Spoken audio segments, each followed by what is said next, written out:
Hello everyone, স্বাগতম জানাই আপনাদের টিআর স্টাডি ক্লাবে। আমাদের রাজ্যের মাননীয় মুখ্যমন্ত্রী প্রফেসর ডক্টর মানিক সাহা জনসম্মুখে কিছু গুরুত্বপূর্ণ আলোচনা করেছেন। তো বিস্তারিত আপনারা দেখে নিন কি বলা হয়েছে, আমাদের রাজ্যের মাননীয় মুখ্যমন্ত্রী কি বলেছেন। ভিডিওটি শুরু করার আগে আপনাদের কাছে একটাই রিকোয়েস্ট, আপনারা যারা আমাদের এই চ্যানেলে নতুন এসেছেন অবশ্যই চ্যানেলটিকে সাবস্ক্রাইব করে পাশে থাকা বেল আইকনটি অলে করে রাখুন, যাতে ত্রিপুরার বিভিন্ন শিক্ষা সংক্রান্ত ও জব সংক্রান্ত আপডেট আপনারা সবার প্রথমে আমাদের এই চ্যানেলে পেয়ে যেতে পারেন। আপনাদের সম্পর্ক আমি জানতে পারলাম, খুবই ভালো লাগলো। এখানে যখনই আমাকে যে কোনো জাতি গোষ্ঠীর, আমাদের জনজাতি গোষ্ঠীর যেখানে কোনো প্রোগ্রাম থাকে আমি সাধারণত মিস করি না, সব জায়গায় আমি যাওয়ার চেষ্টা করি। কারণ মাননীয় প্রধানমন্ত্রীজি সবসময় বলছেন সবকা সাথ সবকা বিকাশ, বিশ্বাস আর প্রয়াস।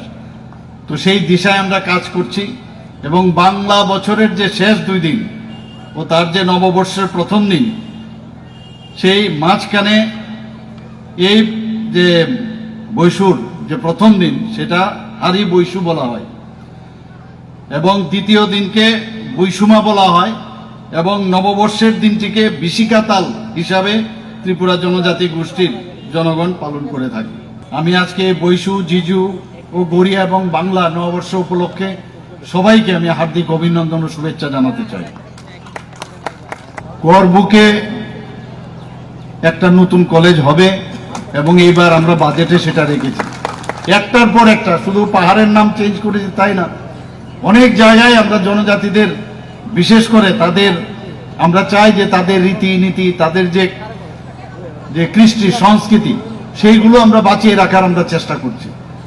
মাননীয় প্রধানমন্ত্রীজি জনজাতিদের সম্মান যদি দিতে হয়, 7 জন জনজাতি গোষ্ঠীর যারা আছেন বিশিষ্টরা তাদেরকে পদ্মশ্রী ভূষণে ভূষিত করেছে, সেটা আপনারা সবাই জানেন।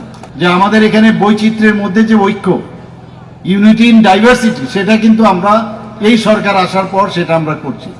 আমরা এখানে আপনারা শুনে খুশি হবেন, এবারের বাজেটে এবার জনজাতিদের যে বাদ্যযন্ত্র সেগুলো কিন্তু নিয়ে আগে মানুষ কেউ চিন্তা ভাবনা করেনি।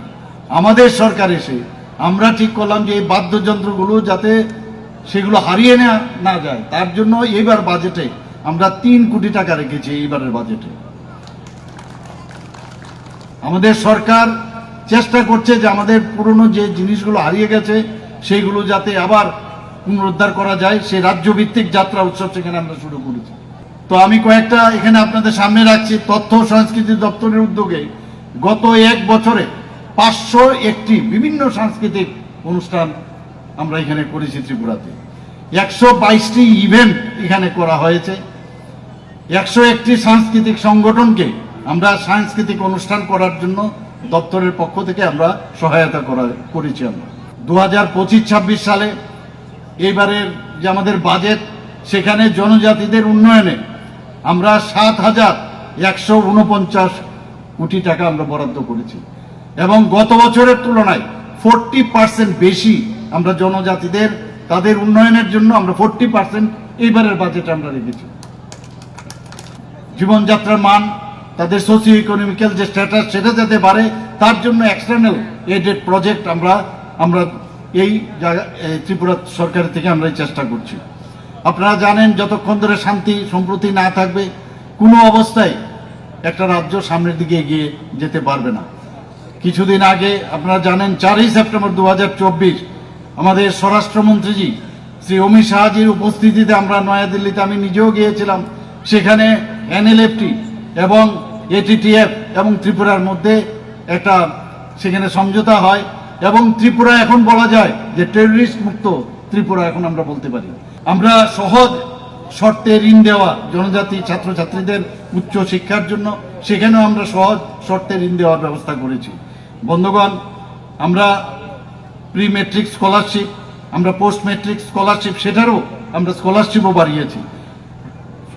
প্রাথমিক বৃত্তি যেটা 9ম থেকে 10ম তাদের আবাসিক যারা আছেন তাদেরকে 5,250 টাকা প্রদান করা হয়েছে। ডে স্কলারতে আমরা 2,250 টাকা করে 10 মাসের জন্য প্রদান করা হয়। আমাদের একাদশ শ্রেণী বা তার উচ্চতর শ্রেণীতে পাঠরত জনজাতি ছাত্রছাত্রীরা যারা আছেন তাদের বৃত্তি প্রদান করা হয়ে থাকে। বিনামূল্যে পাঠ্য বই দেওয়ার আমরা ব্যবস্থা করা হয়েছে। শুধু তাই নয়, যারা ভালো পড়াশোনায় করেছে জনজাতি ছেলেমেয়েরা, তাদেরকে মেধা পুরস্কার দেওয়ার আমরা স্বীকৃতি প্রদান করেছি।